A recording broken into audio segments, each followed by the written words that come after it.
Muchísimas gracias, Alexandra. También gracias a Legis y por supuesto a los colegas, estudiantes, profesores o cualquier otro profesional que nos acompañe. Bienvenido. Para mí un placer, como siempre, compartir estos espacios que espero estén llenos de ideas, de cosas que puedan enseñar, aplicar, exponer o poner en práctica en su día a día. Vamos a comenzar. El micrófono y el chat está abierto para que pueda formular sus comentarios o sus preguntas. Gracias por aceptar la invitación de Legis. Un saludo especial a todos los que se conectan. Bien, vamos a comenzar entonces con ejecución de auditoría bajo las normas internacionales de auditoría NIAS. Y es que en el año 2015, cuenta la historia, Colombia entró, bueno, desde antes está el antecedente, pero justo en el año 2015, hace 6 años, entró Colombia al mundo internacional. Y es que antes no estábamos en ese contexto. Entonces en el año 2015 el gobierno expidió el decreto 302 del año 2015. Y ese decreto 302 dijo, mire, señores que hacen auditoría, señores que hacen revisoría fiscal, ustedes tienen que ponerse a tono con los estándares internacionales. Y en Colombia, pues teníamos antes del año 2015 y desde el año 1990, y de hecho aún sigue, porque en el año 2015 lo que entra es un nuevo actor, un nuevo vecino, una nueva invitada llamada las NIAS. Entonces, en el año 1990, antes de nuestra constitución, están las normas de auditoría generalmente aceptadas, por sus siglas NAGAS, en nuestra bien recordada Ley 43 de 1990. Entonces, ese marco se obliga a las personas que hacen revisoría fiscal que utilicen el artículo 7º de la Ley 43. Entonces voy a abrir aquí un tablero para ir haciendo el panorama de lo que estamos hablando. Entonces, por un lado están las NAGAS y está el artículo 7º, o están, perdón, el artículo 7º de la Ley 43 del 90, antes del 91 de nuestra Constitución. Entonces, estas normas, las puede ver usted en pantalla, son 3 normas: normas personales, normas relativas a la ejecución del trabajo y normas relativas a la rendición de informes. Y pare de contar, no hay más normas. Entonces, hasta el año 2015, estas eran las únicas normas y el revisor fiscal invocaba en su informe estas normas y las citaba de esta manera: utilizamos en nuestro trabajo las NAGAS que están en el artículo 7º de la Ley 43. Y así lo decían año tras año hasta el año 2015, donde entró un nuevo actor. Entonces, la revisoría fiscal, en su componente más importante, son 3 componentes. Entonces, el componente financiero o de auditoría financiero se hacía bajo las NAGAS, bajo esta hoja que acabamos de ver. Pero también hay una auditoría de cumplimiento que no tiene un marco, y también hay una auditoría de control interno. ¿Sí? Y esta es la auditoría de cumplimiento a la normatividad y a ciertas leyes. Entonces, la única norma que tenía que le daba sombrilla al revisor fiscal, que le daba sombra, perdón, y actuaba como sombrilla del revisor fiscal, era el artículo 7º de la Ley 43. Básicamente, el auditor, cuando leía estas normas, debía ejercer su juicio profesional para aplicarlas. Pero como puede ver, las normas son bastante cortas, ¿sí? Así que para leerlas no hay necesidad de tomarse 2 horas, sino en 5 minutos leerlas es suficiente. Una vez usted lea las 3 normas, las 3 NAGAS que existen, básicamente tiene que utilizar su juicio profesional. En otras palabras, como no hay requerimientos tan específicos, sino más bien son muy mega generales, entonces algunas veces los auditores actuaban empíricamente. Eso quiere decir, como lo hacían todos los años o basados en sus experiencias pasadas. Entonces, esa era la historia y éramos felices y no lo sabíamos hasta el 2015. Pero la ley 1314 arranca a decirle, señores, ustedes tienen que dejar las nagas porque es que la mayoría del mundo está utilizando unas normas, así que pónganse por favor en sintonía. Y entonces como entramos al grupo de los países ricos, a la OCDE, entonces esos países ricos tienen otras reglas.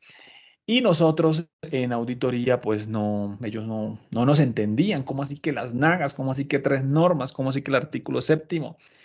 Señores, no les entiendo. Y entonces no nos entendían, estábamos hablando en otro lenguaje diferente. Y pues buscamos un marco. Y el marco se llamó NAI. Las NAI contienen a las niñas. Y entonces sale en 2015 con el decreto 302, que ya fue unificado o unido con otro decreto que es el 2420, son los únicos decretos que voy a mencionar. Todos estos del año 2015. ¿Sí? Entonces este llegó, sacó este marco y dijo, ¿sabe qué? Colombia se va a ir al marco NAI. El marco NAI sí lo entiende todo el mundo y es verdad, lo aplican más de 120 países y ahí sí nos van a entender. ¿Sí? Eh, Eso fue en el año 2015. Pero siempre lo hago en las conferencias. Hay una marcada diferencia entre nuestras NIAs, perdón, nuestras nagas y el Marconay, o las NIAs también, que están incluidas aquí. Como puede ver, este es un marco bastante voluminoso, ¿sí? Físicamente es extenso, tiene letra muy pequeña y además está a doble columna para que aprovechar al máximo el espacio. Y tiene esta versión 830 hojas. Como puede ver, pasamos de las nagas que están en una hoja a 830 hojas. El cambio no es menor. El cambio es muy importante y es significativo. Por ende, este marco llega a revolucionar, este marco NAI, insisto, donde se incluyen las NIAs, llega a revolucionar eh, lo que es la revisoría fiscal.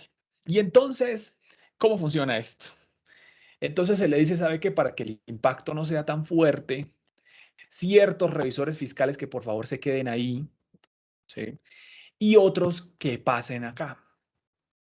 Lo que quiere decir es lo siguiente, que en Colombia coexisten dos marcos para hacer auditoría financiera.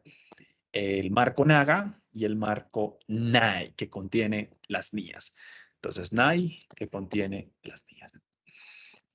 ¿Y quiénes están aquí? Los revisores fiscales del grupo número 3, las empresas micro, y las empresas pymes o grupo número 2, que tengan menos de 20,000 salarios mínimos mensuales legales vigentes como activos o menos de 300 empleados, que son la mayoría de pymes, ¿sí? Porque tener 300 empleados es bastante, pero aquí está empresas del grupo 2 que superan esos 20,000 y que superan esos 300 empleados. Entonces los revisores fiscales de esas empresas deben estar en NAI.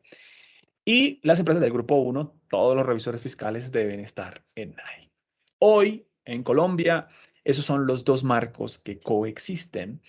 Y como puede ver, usted encontrará dictámenes de revisoría fiscal de marzo hacia atrás, o todos los meses de marzo mejor, con cualquiera de los dos marcos. Entonces usted lee con mucho cuidado un dictamen de revisor fiscal y siempre hay un párrafo que dice, y utilizamos en nuestra auditoría puntos suspensivos. Entonces aquí voy a buscar, a poner un ejemplo de un dictamen de un revisor fiscal que nos encontremos en Google uno que nos encontremos rápidamente. Este que es del Hospital General de Medellín. Y ahí hay un revisor fiscal, un colega, vamos a descargar su dictamen y él dirá, yo estoy en alguno de los dos marcos. Vamos a ver en qué marco está el colega.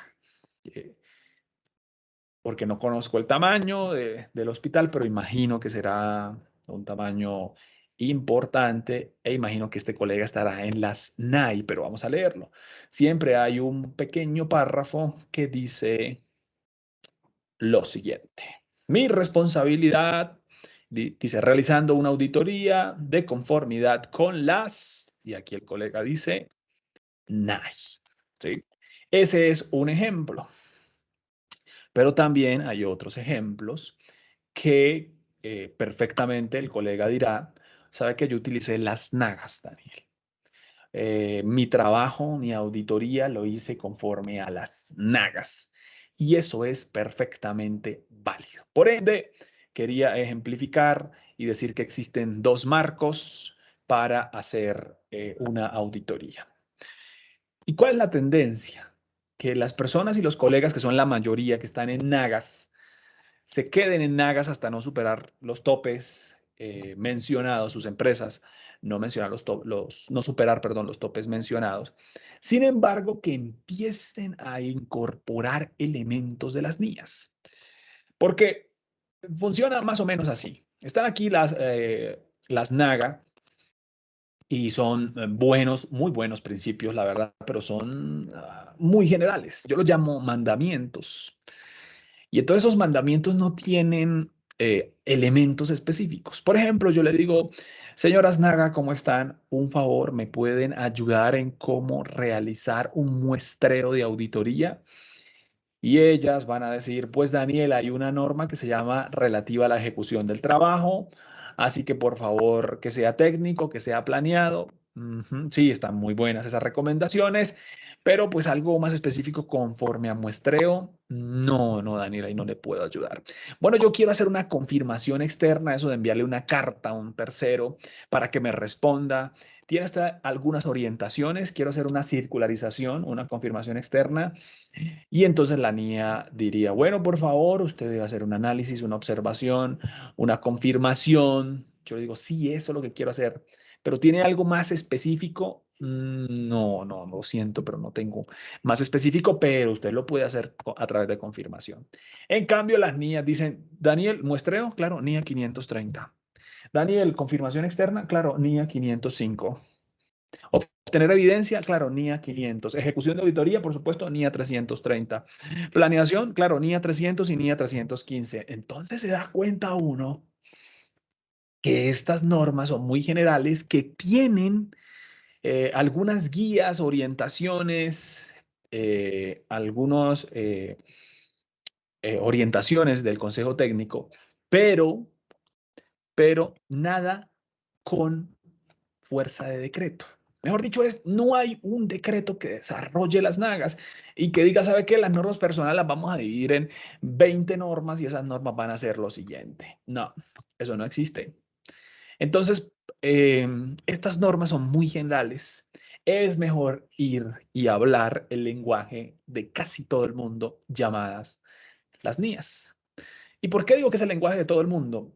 Porque si usted las busca en inglés, por ejemplo, una NIA que vamos a ver hoy, y las busca como ISAs, las ISAs, ¿sí? Entonces usted busca, Google es tan amable, me regala la ISA 300 y entonces, pues, imaginemos que vamos a buscar un video de la ISA 300 y hay muchas personas en Pakistán, en la India, hablando sobre la NIA 300.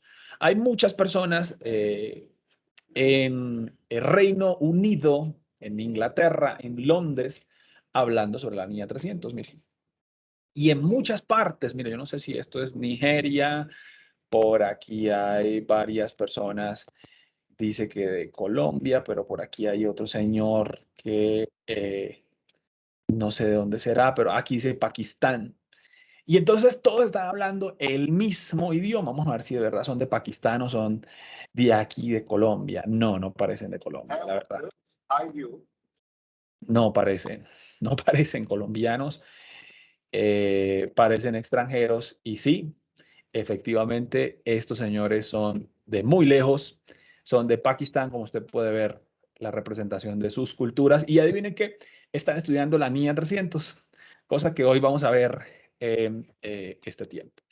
Entonces ya este lenguaje es internacional, por ende yo lo invito a que empiece a estudiar las NIAs. El mundo habla de las NIAs y en el año 2015 Colombia entró a ese grupo. ¿Y qué imponen las niñas? ¿Qué sugieren las niñas? Que se haga una auditoría, ¿sí?, a los estados financieros con cierta mirada, con cierta lógica. Y la mirada es la siguiente. Cuando yo estaba en la ciudad de San José de Cúcuta, en la Universidad Francisco de Paula Santander, la Universidad Pública de Cúcuta, hace un par de años, pues nos enseñaron cómo auditar. Y generalmente uno ve auditoría en los pregrados en los últimos 3 o 4 semestres. Auditoría 1, auditoría 2, auditoría 3, auditoría 4 y pueden tener distintas denominaciones. Y entonces recuerdo perfectamente que mi profesor, más o menos a unos 35 grados, con aire acondicionado o con muchos ventiladores, decía lo siguiente. Señores, bienvenidos. Una auditoría tiene 3 etapas. Y las 3 etapas de una auditoría son planeación, ejecución e informe. Planeación, ejecución e informe. Y eso se mantiene, ¿no?, hasta el día de hoy. Una auditoría tiene 3 etapas, planeación, ejecución e informe. Sin embargo, algo de entrada y bien de entrada de las niñas es que dice Daniel, pues siga llamándolas así, pero sin embargo esto tiene un nombre más técnico, tiene otra lógica, tiene otro sentido y el sentido es el siguiente. Llame a las etapas como las sigue llamando, pero empiece a darle un apellido técnico.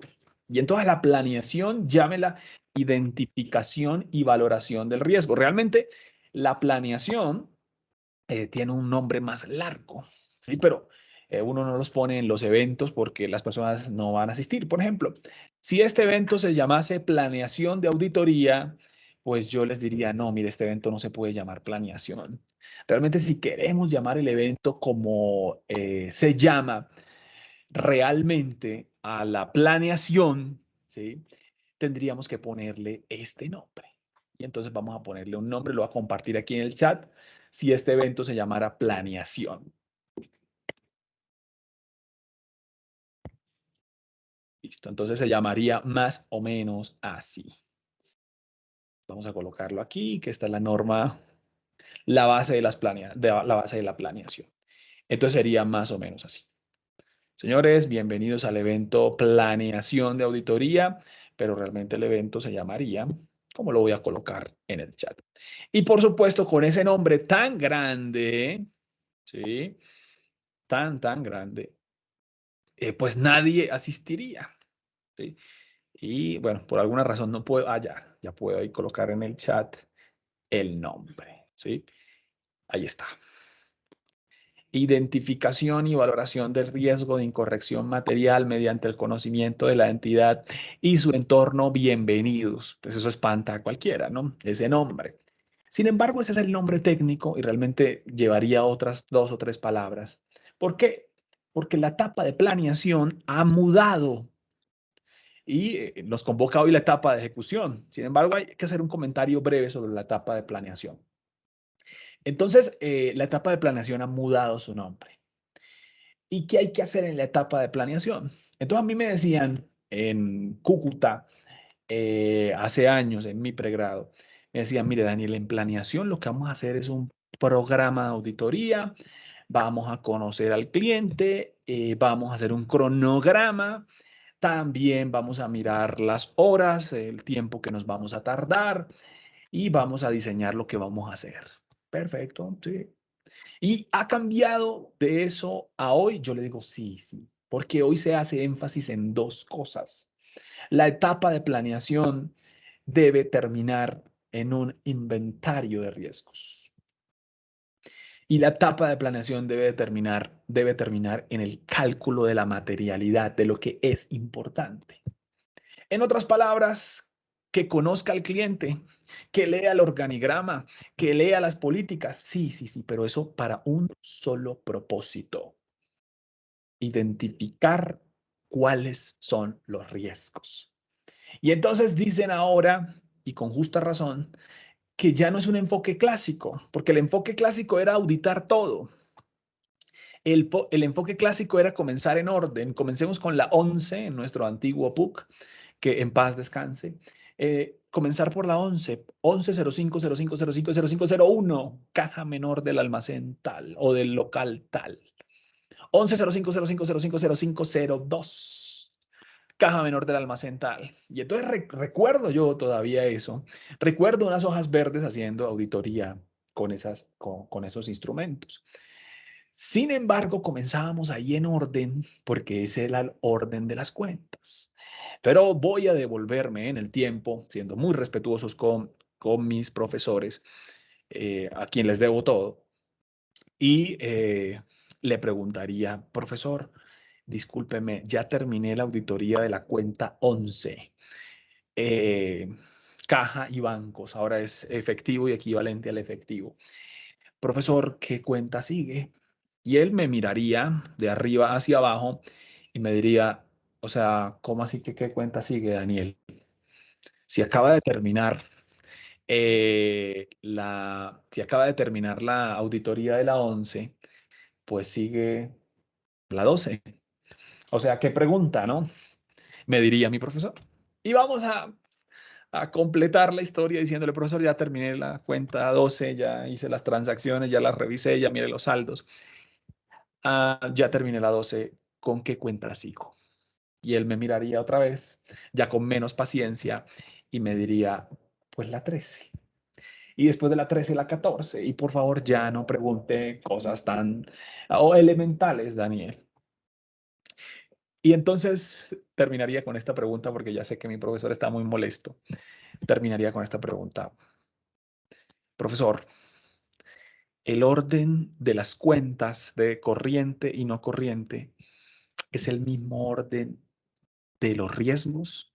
En otras palabras, comenzamos con las cuentas más riesgosas. La cuenta más riesgosa es la 11 y enseguida la cuenta que le sigue en riesgo es la 12 y enseguida la cuenta que le sigue en riesgo es la 13. O sea, vamos de los riesgos menores a los mayores. Y él me diría, no, Daniel, estamos haciendo la auditoría por el orden de las cuentas que están en el PUC. No sé por qué eso de riesgos, de qué está hablando, de riesgos, no lo entiendo. Y en ese momento no había un enfoque de riesgos. En ese momento había que hacer una auditoría en orden. Sin embargo, el orden de las cosas ha sido modificado. Y entonces una auditoría se puede comenzar perfectamente con una cuenta del pasivo, con una cuenta del gasto, con una cuenta propiedad, planta y equipo, ¿cierto? Entonces, perfectamente se puede completar, perdón, se puede iniciar una auditoría en ese sentido. Dice que la grabación está detenida, no sé qué ha sucedido, Alexandra. Entonces, sigo. Entonces, esa etapa se ha llamado identificación y valoración del riesgo.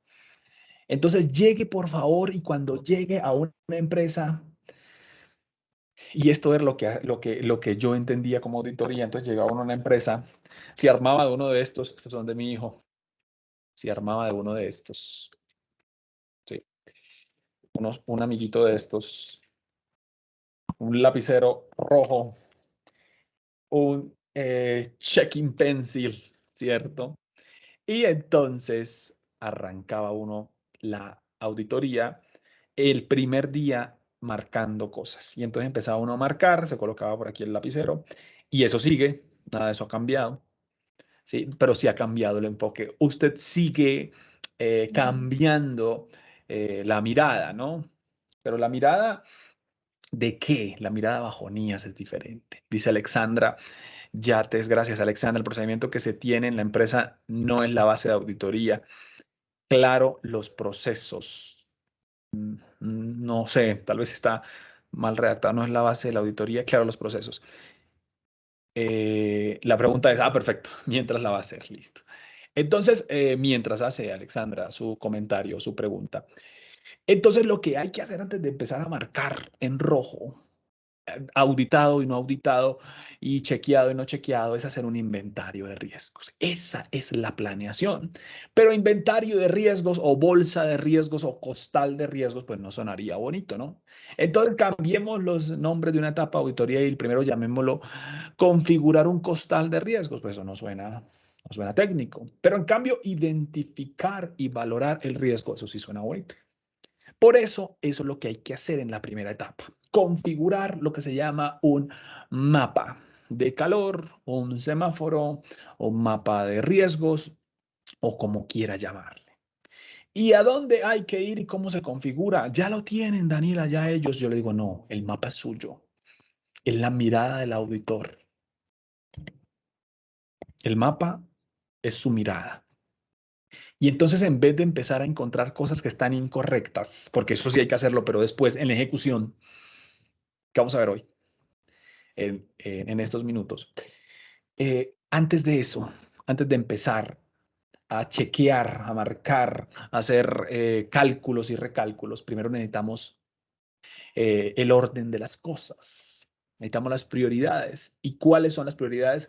Son riesgos. Entonces, antes de ir por lo que está mal, hay que ir por los riesgos. Eso a mí no me lo enseñaron. A mí me dijeron, pues Daniel, empiece y cuando encuentre algo, pues avisa. A mí no me dijeron, y entonces vamos a conocer los procesos, vamos a conocer las políticas para saber cuál es el lado más débil. A ver si el lado más débil es inventario o el lado más débil es cuentas por cobrar. El lado más débil es el reconocimiento o el lado más débil es la medición. Eso a mí no me lo dijeron. ¿Sí? Entonces, lo que tiene o la mirada que tiene que hacer el auditor cuando inicia es hacer este mapa y tiene que recorrer la empresa y tiene que ir por las contabilizaciones, los reconocimientos, las mediciones, las revelaciones, buscando, ojo, no lo que está mal, sino lo que podría estar mal. Porque es que es muy complejo encontrar algo que está mal a primera vista. Entonces llego primera vez en mi empresa, primera vez en este cliente, ahora sí vamos a encontrar lo que está mal. La niña dice, no, espéreme, muy adelantado, demasiado, demasiado apresurado. Daniel, primero vamos por los riesgos y arme el mapa de riesgos y arme el mapa de calor. Cuando tenga el mapa de riesgos, cuando ya lo tenga, pues empecemos por este orden, un orden que parece lógico. Espérame, voy a ver el chat ahora sí. Ah, ya. Gracias, Alexandra. La base de auditoría no es la estructura de la entidad, cuál es su sujeto, su misión y por lo tanto los procedimientos. Cada proceso demarca el riesgo. Eso es. Lo valora, lo califica, mitiga, sería el auditor interno, ¿sí? Yo diría, lo valora, lo califica y responde, que es lo que vamos a ver, pero excelente, así es el comentario. Pero el mapa de riesgos no lo determina el auditor. El mapa de riesgos lo hace el auditor, sin embargo, la organización tiene su mapa de riesgos. ¿Y esto dónde lo dice? Esto lo dice en la NIA 315. Vamos a leerla. Para mí, la mejor de las NIAs, para mí el corazón de las NIAs. Entonces dice, señor, bienvenido a la empresa, ¿cómo está? Mucho gusto. Por favor, arranquemos, Daniel, ¿listo? Empecemos. Y dice, requerimiento número uno, o sea, lo que le toca hacer. Entonces vamos a empezar a hacer procedimientos para valorar el riesgo. Yo más bien diría procedimientos para identificar y valorar el riesgo. Aquí sí lo dice, me parece que aquí lo dice correcto. Identificar y valorar el riesgo. Entonces yo le diría, Nia, pero espéreme, es que ya eso lo tienen allá. No, Daniel, un favor. Hagamos la valoración del riesgo porque es nuestra información, es nuestra mirada. Pero ellos ya tienen mapas, sí, pero vamos a hacer nuestra propia mirada. Probablemente las miradas de ellos sean diferentes a las de nosotros. Así que empecemos a hacer el mapa con 3 insumos. Hagamos entrevistas, hagamos procedimientos analíticos y hagamos observación e inspección, no para auditar, sino para identificar el riesgo, para configurar el mapa de riesgo. Listo. Eso es. Incorrección material, ¿qué significa? Ah, muy bien. Es una muy buena pregunta, ¿no? Entonces, el auditor que está bajo niñas, ¿sí? Tiene que tener una frase en su mente. Siempre tiene que tener una frase en la planeación y en la ejecución. Borremos esto que está aquí. Entonces, funcionaría de esta manera. Señor, primero vamos por los riesgos. Los riesgos no son incorrecciones, sino son posibilidades. ¿Sí? Entonces, un riesgo que es algo que es probable, pero aún no se sabe. Voy a colocar un ejemplo, aprovechando que mi esposa acaba de salir, y vamos a imaginar un ejemplo de un riesgo. Y el riesgo es que por pura casualidad veo yo la factura del celular de mi esposa, pero por pura casualidad, ¿no? De repente la veo ahí y digo, ah, mira la factura de mi esposa, y entonces en la factura de mi esposa empiezo a ver muchas llamadas a ciertas horas, horas en las que yo no estoy. Esto es fruto de la imaginación, ¿no? Porque probablemente también mi esposa vea esta grabación. Entonces, eh, hay llamadas a ciertas horas donde yo no estoy. Qué casualidad, yo no estoy y hay llamadas. Y enseguida, pues, voy a mirar el número, ¿sí? Miro el número y digo, "Oh, yo no tengo este número. ¿Quién será?" ¿Sí? Y entonces, ¿eso cómo se llama? Eso es un riesgo. ¿Sí? ¿Qué es el riesgo? Oye, y empieza a entrar en la mente cosas, ¿no? Películas, diciendo, oye, ¿será que mi esposa? Pero no, ¿a quién estará llamando? Pero, y entonces, el auditor también debe llenarse de riesgos. Eso es un riesgo. Esas llamadas son un riesgo. Puede ser que los riesgos terminen en nada, ¿sí? Que sea fruto de su imaginación, que no pase nada, o puede ser que un riesgo termine de verdad en algo serio.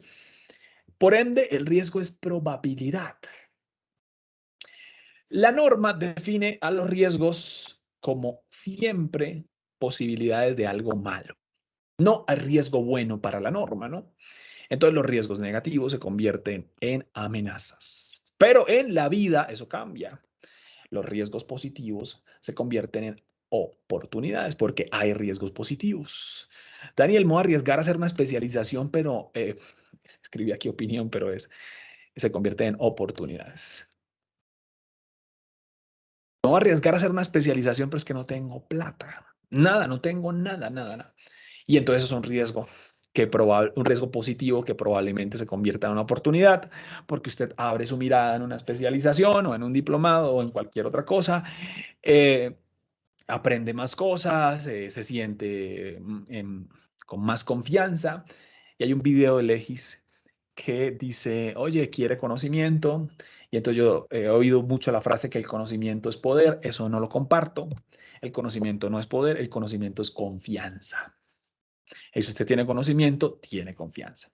Cierro el paréntesis diciendo que para las niñas no hay riesgo positivo. Si la niña me escuchara, me dijera, Daniel, ¿cómo así que riesgo positivo? Borre eso rápido, que quiten eso de la grabación porque es que no hay riesgos positivos. Y es verdad, para la norma no hay riesgos positivos. Todos los riesgos son negativos y se pueden convertir en amenazas. Entonces, todo esto para armar una frase, ¿no? Que es riesgo de incorrección material. Entonces, los riesgos, ¿sí? En ese caso, el riesgo de esas llamadas de mi esposa cuando justo yo no estoy, es un riesgo, es una posibilidad. Puede ser, puede terminar en algo o puede no terminar en nada.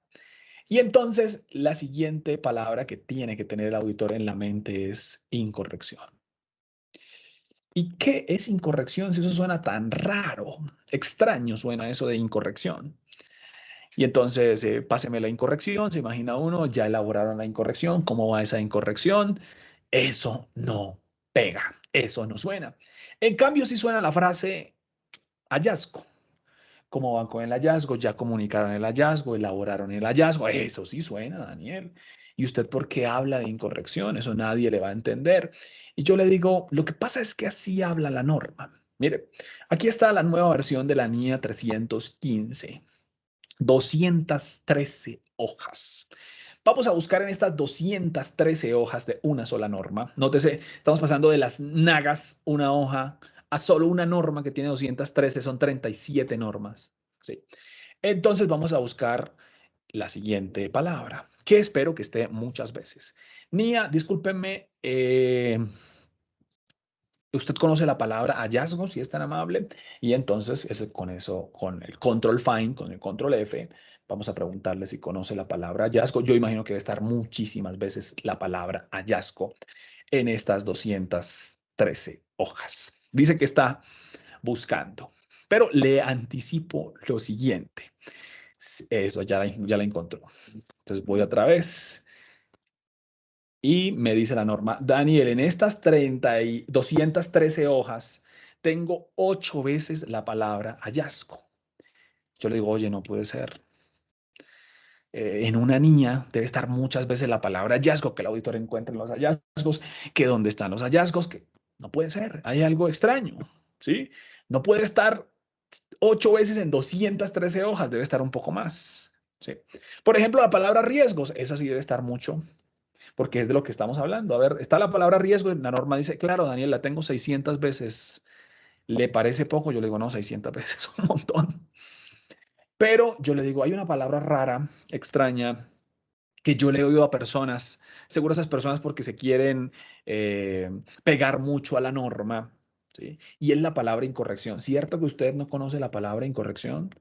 Y la norma me dice, sí, Daniel, yo la tengo 400, ¿qué? 541 veces. 541 veces en 213 hojas. Eso quiere decir que por lo menos está 2.5 veces por página.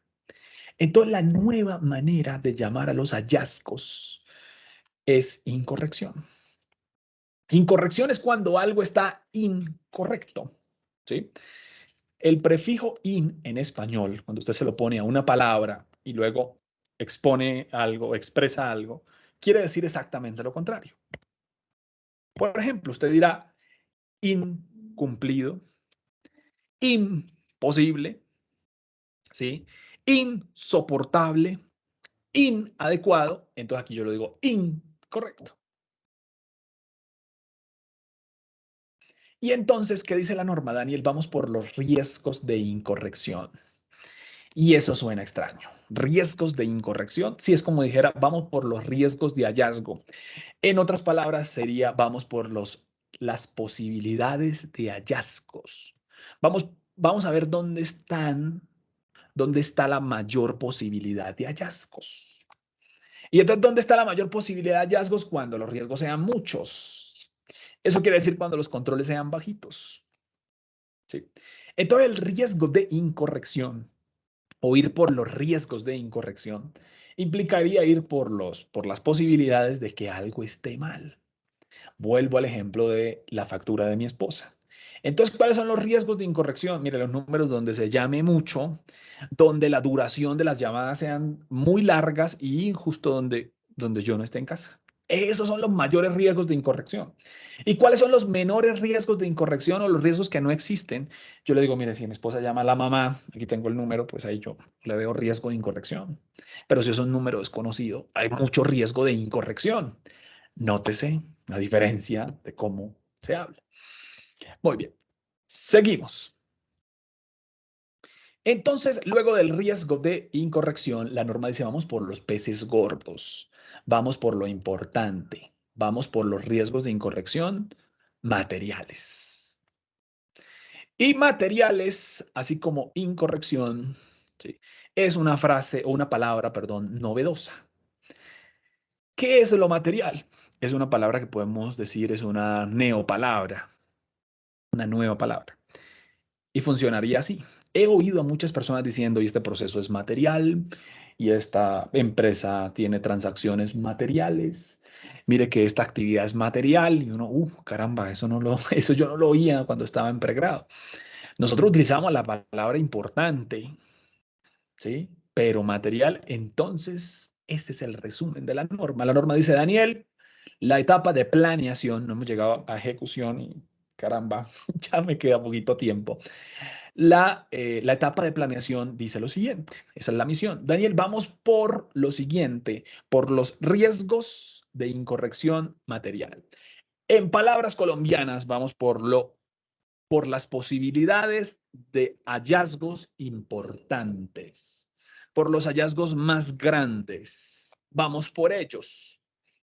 Nótese que la norma no dice en la etapa de planeación, vamos por las incorrecciones.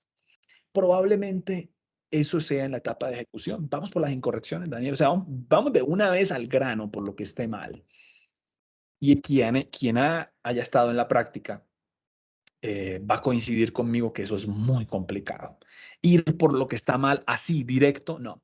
Es mejor hacer las cosas en orden, o sea, primero ponerse las medias y luego los zapatos. Y no al revés, ponerse primero los zapatos y luego las medias. Entonces, el orden correcto de las cosas es, vamos por los riesgos, por las posibilidades. En la factura de su esposa, vaya, mire a ver si hay algo extraño, algo que no coincida con su conocimiento. Mire a ver si eso es una incorrección. Justo también la palabra, la letra de infidelidad, pero no, es incorrección. Incorrección. Y tenga cuidado con las llamadas más grandes, con las más recurrentes y con las que tienen una duración de media hora o de 35 minutos. Lleve eso a los estados financieros. Vamos por los riesgos de incorrección. Esa es la etapa de planeación. Entonces, ¿qué es esto? Es la acumulación de riesgos. Ahora, pero no todos los riesgos tienen el mismo color. ¿Sí? Hay riesgos que son muy importantes, son rojos, pero hay otros que son, a pesar de ser riesgos, pues tienen controles. ¿Sí? Le voy a poner un ejemplo. Riesgos de accidentes en medios de transporte. Yo le digo, es solo ir en medio de transporte, ¿sí? Y ya tiene la posibilidad de riesgo. O sea que ya eso es un riesgo. Listo. Pero como medio de transporte hay tantos, ¿sí? Entonces, medio de transporte número uno, riesgo de accidente en el primer y en el más básico medio de transporte, caminando.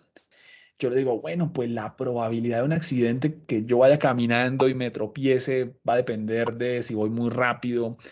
En otras palabras, la probabilidad puede ser, no sé, probable. Y entonces los riesgos que le voy a traer a la norma, yo tengo que ahora valorarlos. Por eso la etapa se llama identificación y posterior color, pero aquí se llama valoración. ¿Sí?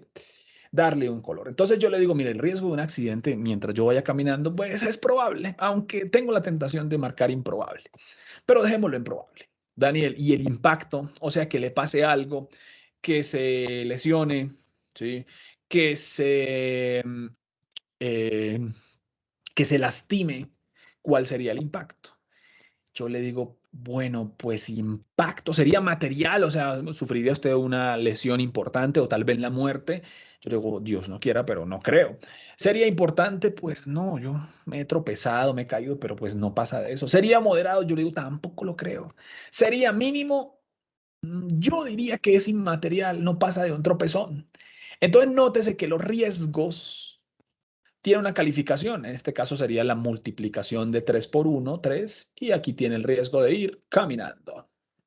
Pero vamos a imaginar que tengo ahora una moto y la moto es de altísimo cilindraje. Llega hasta casi los 200 kilómetros por hora.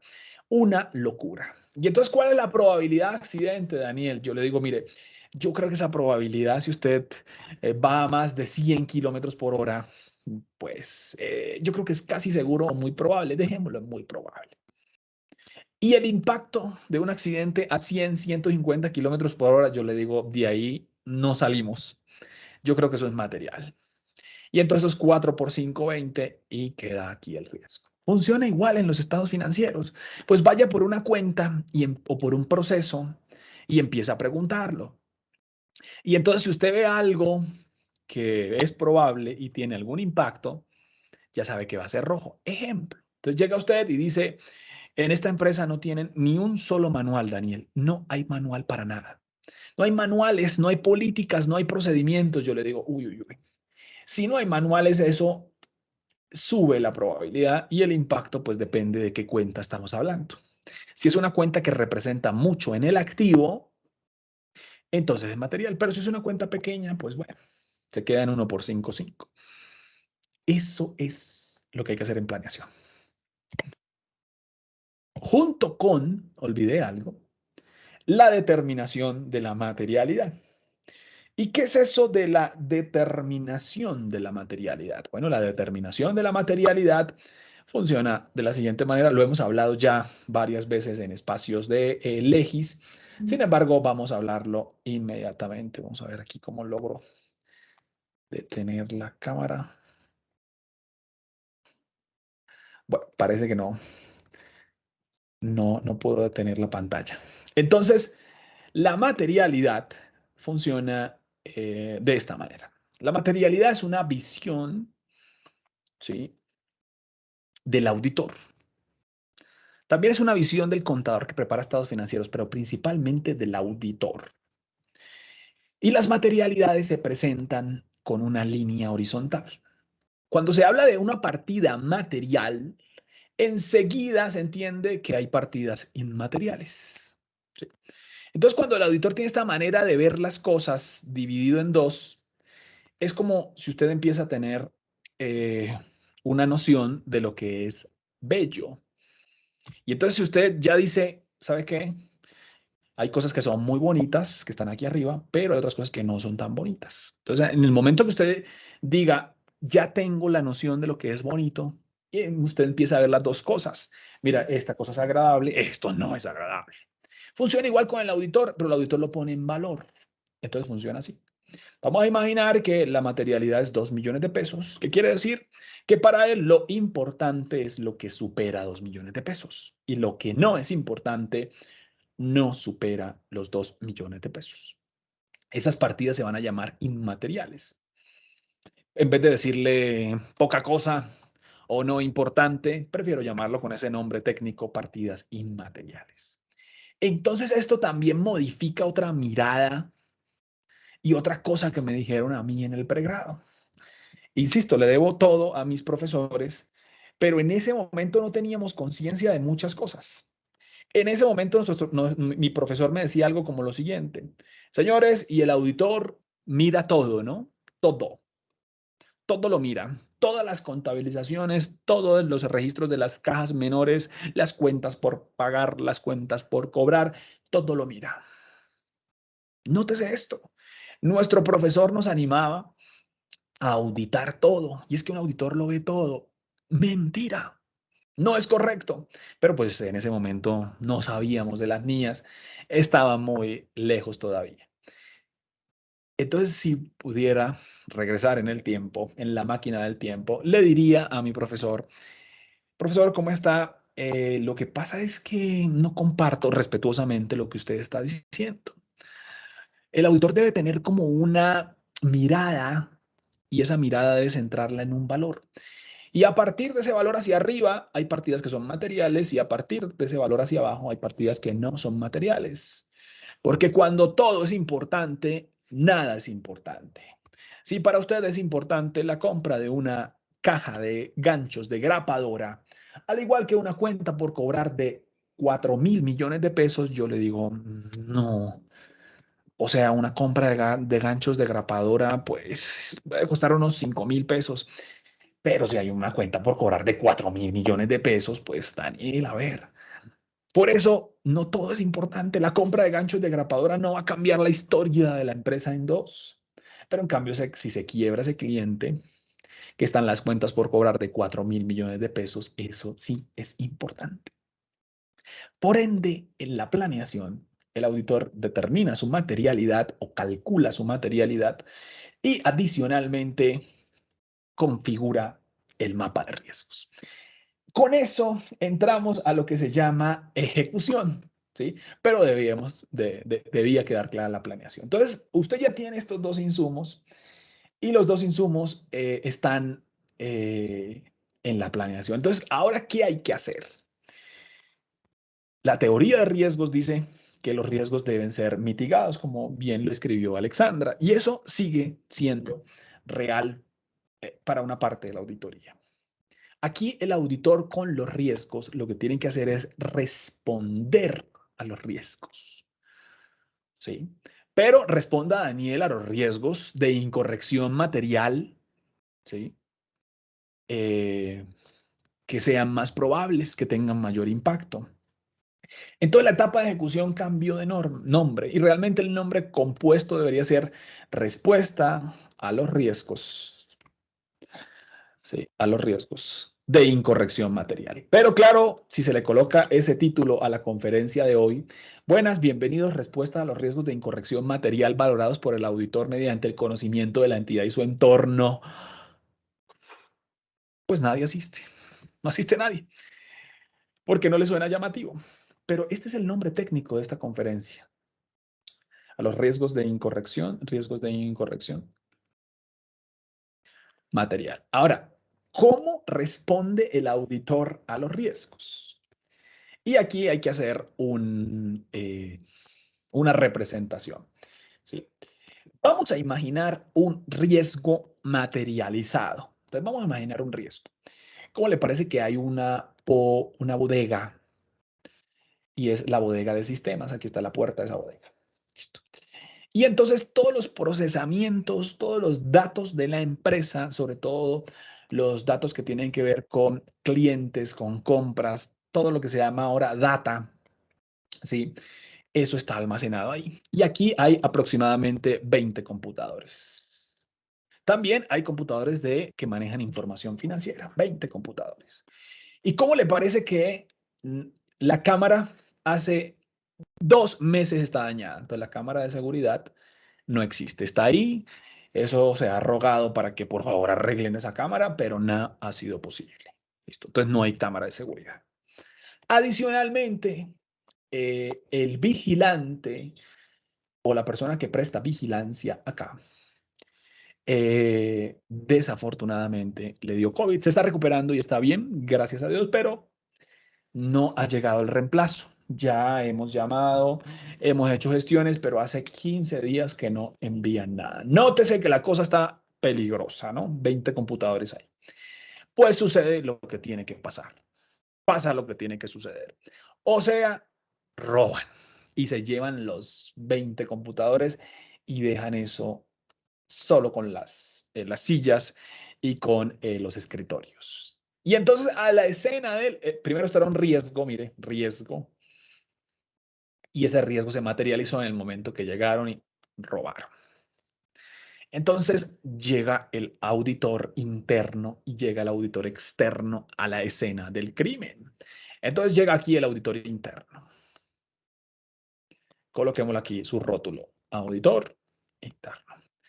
Y llega la auditora externa o revisora fiscal a esta escena del crimen. ¿Listo? Revisora fiscal, llamémosla auditora externa de estados financieros. Y entonces mire cómo responden a un riesgo que se materializó. Responden de esta manera. Por ahí oí un sonido, pero quisiera saber cómo hago para entrar acá. Ah, ya estoy acá. Listo. Muy bien. Sigamos. Entonces, estamos en la escena del crimen y llega el auditor interno a responder a esa situación, ¿sí? A un riesgo materializado, o sea, a un robo. Y entonces él empieza a hacer preguntas como las siguientes. Oye, ¿y los controles aquí qué? Mire, nada, un control. Mire otro control, nada, no funcionaba. Oye, ¿y quién falló? ¿Cómo así que no han arreglado esa cámara? ¿Cómo así que no hay vigilante? ¿Qué controles fallaron? Y esto no tenía un candado, ¿sí? Y el acceso a esta bodega o a este espacio, ¿quién lo controla? Y él empieza a hacer muchas preguntas para qué, para mitigar los riesgos. ¿Y qué significa mitigar los riesgos? Pues incrementar los controles. Decir, oye, pues ahora tenemos que poner más atención en el mantenimiento de las cámaras, por favor. Y una cámara no puede demorar un día sin repararse, un vigilante tampoco. Y entonces el mitigar es eh, incrementar los controles. Y decir, y el acceso, este acceso debe tener huella, como aquí todo el mundo puede entrar. Y entonces el señor está muy molesto, pero muy molesto con lo que está pasando. Y él va a mitigar o quiere mitigar la situación con controles para que eso no vuelva a suceder. Sin embargo, la respuesta de nuestra auditora, sí, va a ser algo diferente. Ella no está preocupada en un principio por los nuevos controles. No está preocupada. Ella está preocupada por los estados financieros. Y en vez de preguntar qué control falló, vez de preguntar qué pasó con la cámara y con el vigilante, ella tiene una pregunta muy diferente. Y la pregunta es, discúlpeme, ¿y cómo van a tratar eso en los estados financieros, este robo? Porque esas máquinas, esas computadoras, esos servidores, eso tenía una importancia tremenda, una importancia relativa, una materialidad en los estados financieros. De hecho, esos equipos representan el 20% del activo. Entonces, van a dar de baja el 20% del activo. Nótese que las preguntas de ella son diferentes. Este señor cuando la oye, ¿sí? Cuando la está oyendo, él dice, ¿y ella por qué hace esas preguntas? Porque el interés de ella son los estados financieros. La respuesta al riesgo de ella se va a llamar procedimientos de auditoría. ¿Sí? Y entonces ella va a decir, entonces Daniel, mire, lo que vamos a hacer es lo siguiente. Primero, tráigame por favor en cuánto están valorados esos estados financieros. Tráigame un listado de cuáles fueron los computadores que se robaron y de cuánto valen hoy en los estados financieros para saber cuáles son los computadores que hay de baja. Adicionalmente, como había computadores que tenían información financiera, averigüemos si eso estaban en la nube o solo estaban ahí. Y su principal tarea es mirar si esto tiene un impacto en los estados financieros, que sí lo tiene. Entonces, ella responde no con controles, sino responde con procedimientos de auditoría. En cambio, el auditor interno responde con controles.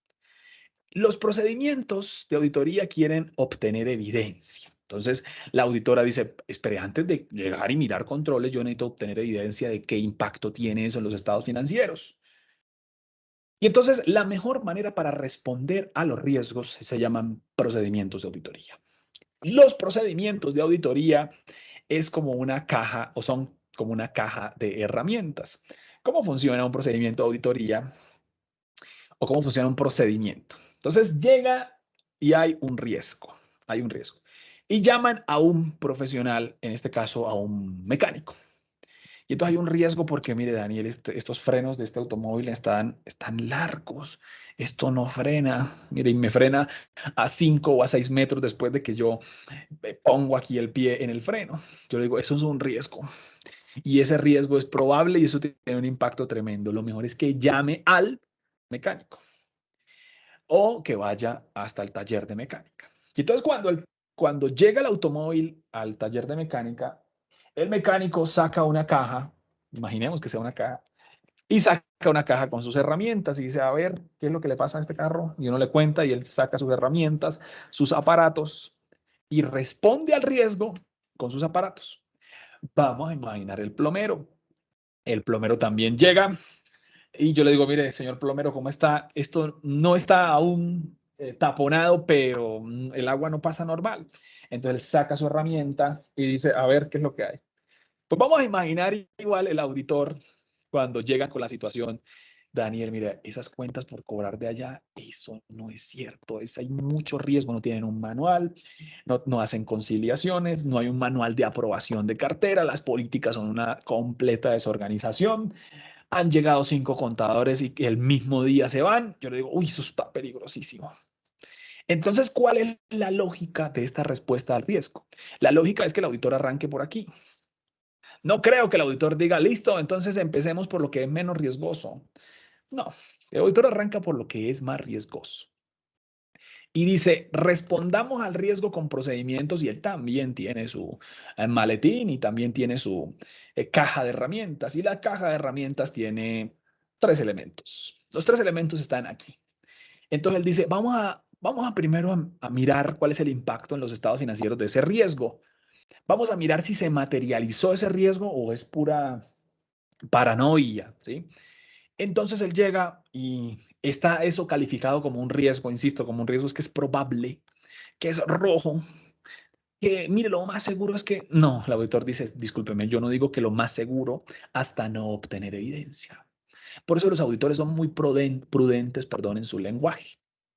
Ellos nos dicen, mire, esto creo que eso está pasando. No, no. O él dice, esto tiene riesgo, o si ya obtuvo evidencia de auditoría, él dice, eso pasó. Pero el auditor de creer, de decir esto puede, no.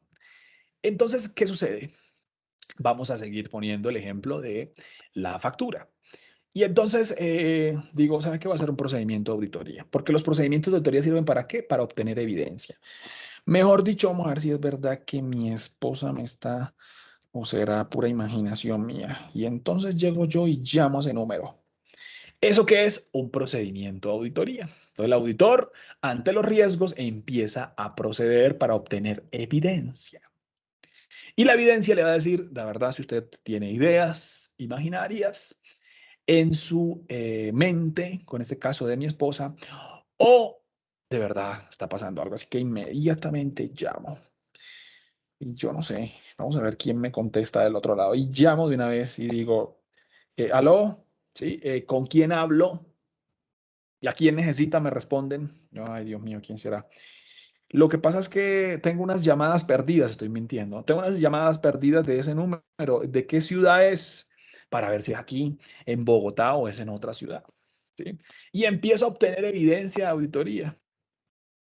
Oye, la verdad, ¿qué nivel de toxicidad de relación, Daniel? Me dicen lo siguiente. Ah, sí, sí, sí. Estamos llamando de aquí de la ciudad. ¿Y a quién necesita? Yo le digo, es que no sé si en este número conocen a mi esposa. Ella se llama así. Ah, sí, sí, sí. Ella es nuestra medio hermana. Lo que pasa es que hay un familiar que está enfermo, está en la UCI, y entonces la hemos estado llamando porque ella nos da voz de consuelo, de alivio, nos da ánimos, y pues esta persona ya está por fallecer. Entonces, y yo digo, ay, Dios mío. Yo pensando que mi esposa era infiel, y mira, después de hacer un procedimiento de auditoría, lo que sucede es que hay un familiar de mi esposa lejano, ¿sí? Y que las llamadas cuando yo no estoy es porque la persona está en la UCI. Llevémoslo ahora no a tan descabellado ejemplo, sino a nuestro ejemplo de estados financieros. No hay manuales, no hay políticas, no hay software, todo se lleva en Excel. Lo más probable es que algo esté pasando, pero saco mis procedimientos de auditoría. Los procedimientos de auditoría se dividen en tres. El primer procedimiento se llama analítico y este sirve para analizar. ¿Sí? Este es el que nos ayuda a identificar los riesgos.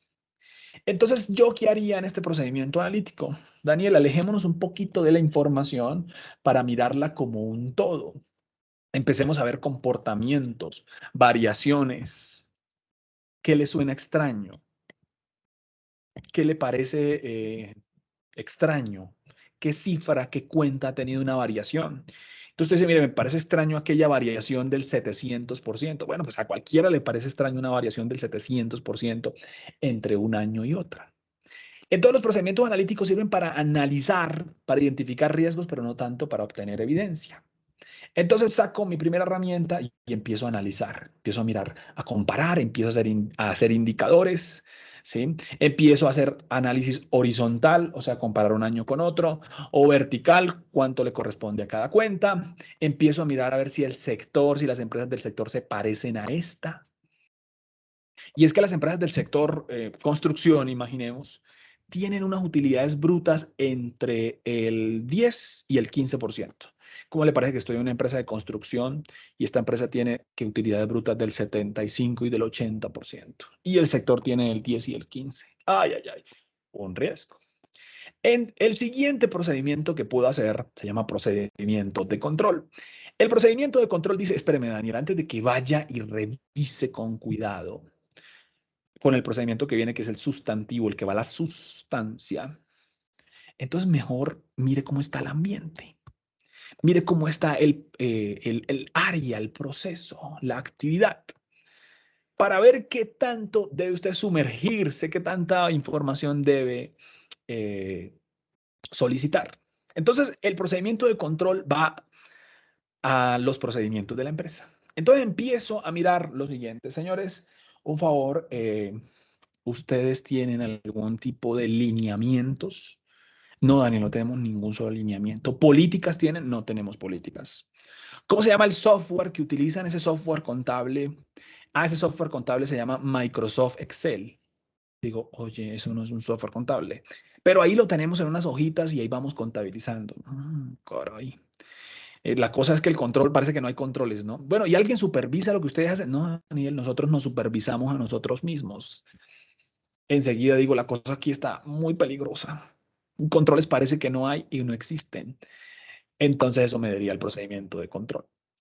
Y el tercer procedimiento se llama sustancia, sustantivo, porque este sí es el procedimiento para verificar si está o no, para verificar o no si está algo mal o está bien. Ese es el sustantivo. Yo lo pudiera también llamar procedimiento de detalle. En Internet se encuentra de las dos maneras, pero sustantivo suena un poco más técnico, ¿no? Y más elegante también. El procedimiento sustantivo, el de detalle, va a la microfracción de la información, o sea, al débito, al crédito, al tercero, al registro, a la transacción. Este nos dice si el saldo está bien o está mal. El procedimiento sustantivo. En todo el procedimiento sustantivo le voy a mencionar dos procedimientos sustantivos muy utilizados. Primer procedimiento sustantivo, entonces saco de mi maleta y digo, espéreme a ver si eso está bien o esto está mal. Sé que es un riesgo, sé que el software se llama Microsoft Excel, es el software contable para manejar más o menos unas 300 transacciones diarias, imagínese con ese software. Y no es que Excel sea malo, Excel es demasiado bueno, pero no para llevar una contabilidad de 300 transacciones diarias. Me mandó a decir el procedimiento de control. Entonces yo voy muy prevenido en el sustantivo, muy precavido. Ya tengo los antecedentes de que aquí esto está rojo, rojísimo, alerta roja. Y entonces hago dos procedimientos sustantivos. Recuerden, procedimiento sustancia, va al detalle. Primero, ¿sabe qué? Voy a enviar unas cartas y en las cartas les voy a preguntar a ellos si el saldo es correcto o no. Una confirmación externa o lo que se llama una circularización, NIA 505. Y entonces me redacto las cartas. Y claro, con las cartas usted se va a encontrar muchas cosas que le responden, oye, ¿y usted quién es? ¿Por qué nos está escribiendo? Otros dirán, ese saldo que usted nos envió, ese no. ¿De dónde sacó ese disparate? Otros nos dirán, sí, señor, ese saldo es el que tenemos nosotros aquí. Entonces es un primer procedimiento sustancia, sustantivo. También hay un segundo, perdón, procedimiento sustantivo que va al detalle que se llama recálculo. Ahí es donde usted saca su lapicero rojo y empieza con su calculadora. eh, sí, porque el celular no he visto el primer eh, auditor de estados financieros haciendo cálculos con calculadora, pero bueno, más bien saca usted su Excel con calculadora de celular, su Excel o su calculadora que deja registros y empieza, ajá, páseme las facturas, por favor, que aquí eh, hay riesgo sobre la facturación y empiezo a ver. Y duro con ese teclado, porque voy a calcular, ¿no? A recalcular algo que es riesgoso como la facturación. Si no es que si no tiene controles. Pero si tiene controles, relájese en los sustantivos y deje eso en las manos de los controles. Listo. Así que la ejecución de la auditoría tiene una historia y eso se llama respuesta a los riesgos y de toda ejecución de auditoría yo espero ver estos tres elementos. Eso es lo que tenía para hoy. Se quedan cosas, pero luego seguramente habrá más oportunidad de charlar.